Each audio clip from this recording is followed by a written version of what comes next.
We're at part 7 now, the blood vessels of the cardiovascular system on page 710. We were looking at pulse points, and I wanted to make a point here about coming across a person when you're working in emergency medicine that is of potential importance.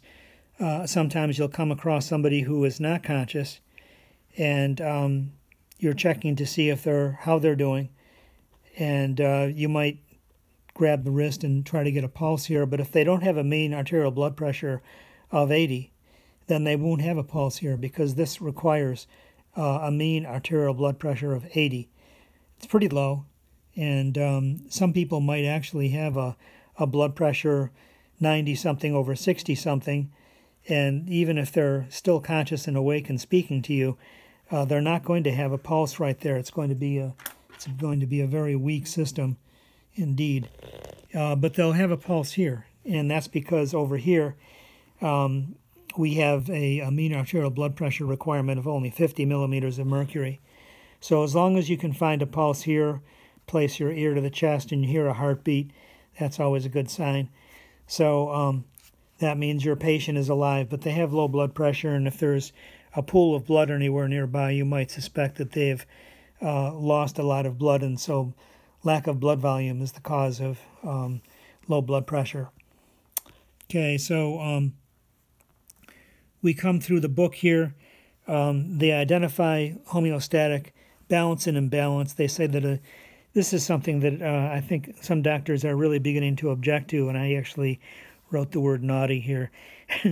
But normal blood pressure for resting adults is a systolic pressure, they say here, of less than, and that's an important deal, not equal to, but less than 120, and a diastolic pressure of less than 80, and particularly 80 would be naughty.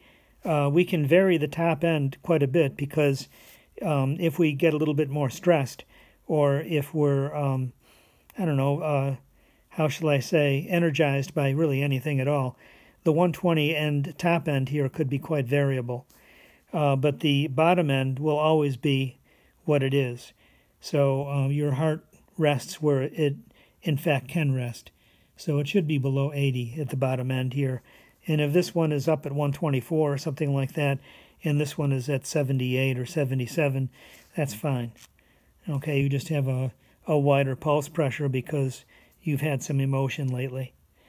Hypertension then is anytime we get to, and here historically we've been using, 140 over 90, but that's gotten to be, how shall I say, old school, and really 120, anything over 120 over 80 is considered the new standard, pretty much.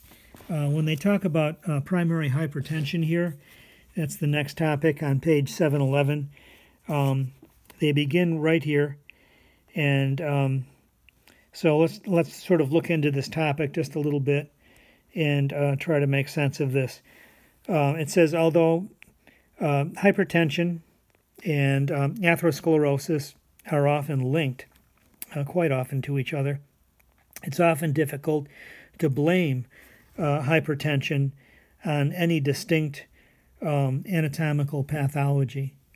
It says, indeed, about 90% of hypertensive people have primary or essential hypertension.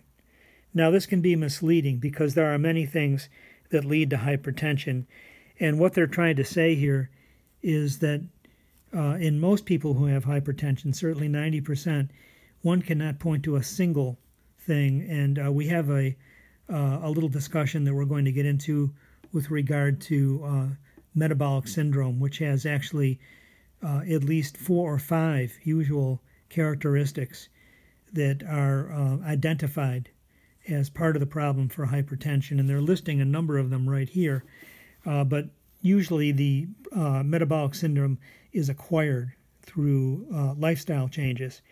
And it was in 2002 that we were, how shall I say, advised by the CDC and by the Surgeon General of the United States, both at different times in the year 2002, advised us that lifestyle changes and metabolic syndrome were the really primary issues at play in modern American healthcare.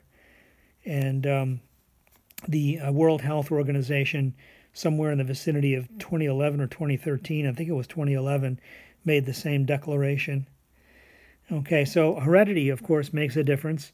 And I would also measure heredity in terms of, how shall I say, what personalities were inherited, shall we say. Okay, so if we're living in a family in which people tend to regularly boil over and have, how shall I say, very intense arguments with one another, then that's a kind of heredity, if you will, in which the child is not necessarily biologically connected to that, but in a sense they are, because they're living in that environment. Okay, so heredity can also play a role by a number of different features, not the least of which is difficulty with cholesterol. There can be diets that are at play. There can be sedentary qualities that are normal to a certain family life. So biology is going to be playing some role, and of course nurture will be playing some role in all of that. So what we practice as a body, as a rather behavioral identity, can play a role. Children who are encouraged to become athletic or active in any way whatsoever are more likely to be able to have an ability to regulate a little bit better. Okay, the diet plays a role, as I indicated, that hypertension can be a factor from the development of atherosclerosis and plaque, and advanced glycosylation end products are something that we're going to study in the diabetology paper. Obesity, of course, is that aspect of the metabolic syndrome. It's one of the 5 principles that causes metabolic syndrome. So that plays a role. Increased peripheral resistance.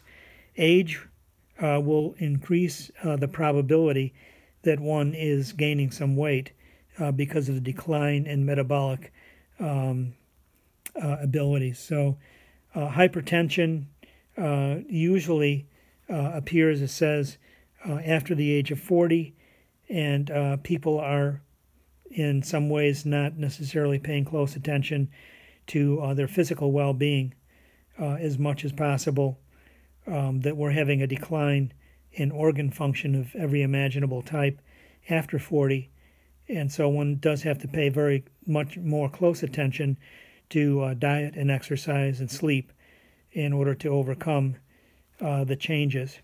Diabetes is a major factor, and we'll go over that in our paper. Stress is a major factor, and so people who have strong responses can have sympathetic, how shall I say, stressors that cause blood pressure to zoom.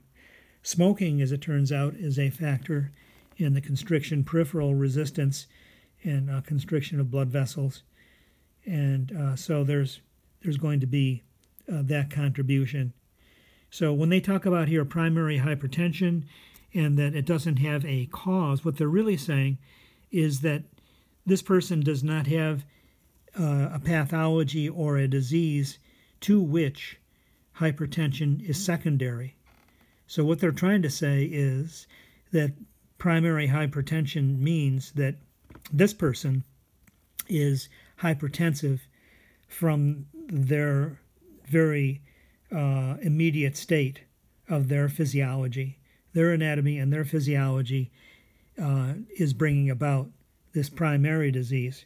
It's not secondary to another disease. So don't let this definition of saying that there's no cause for primary hypertension. All of these are causes of primary hypertension. What they're saying up here, though, in this disclaimer, is that primary hypertension is not secondary to another disease, and that's an important detail. One could say that primary hypertension is secondary to metabolic syndrome, and that's because metabolic syndrome is really the accumulation of all these things. So we'll go on to the next step here.